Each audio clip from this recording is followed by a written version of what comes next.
Equation দেখলে যাতে তোমরা চিনতে পারো সরলরেখা কি, এটা কি সরলরেখা কি না সেটা আজকে দেখাবো।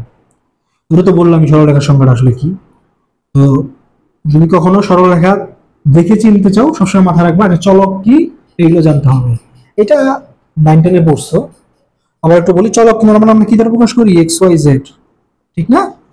যে সমস্ত জিনিসগুলো আমরা তোমার বীজগণিতে ধরে থাকি যাদের মান হচ্ছে কি পরিবর্তনশীল, মানে বিভিন্ন আমাদের বয়স থেকে শুরু করে অনেক কিছুতেই এগুলো ধরি না, যেটা হচ্ছে চলক কোনো একটা আননোন জিনিসকে বের করার জন্য, যেটাকে ইংরেজিতে কি বলি আমরা ভ্যারিয়েবল, এক্স ওয়াই জেড, এইগুলার সবসময় মাথা রাখবে এগুলার পাওয়ার হইতে হবে সর্বোচ্চ 1।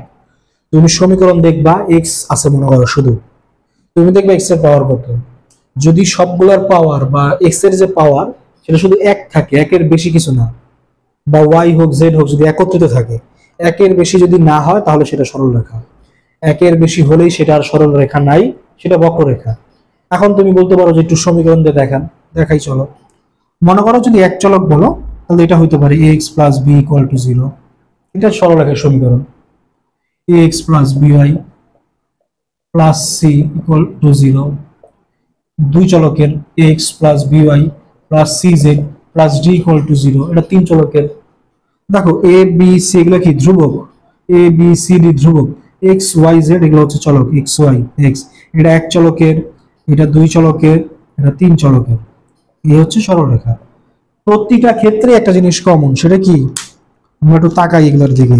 এক্স এর পাওয়ার কত 1 1 1, খেয়াল করি সবকটার পাওয়ার কিন্তু 1, 1-এর বেশি পাবাই না।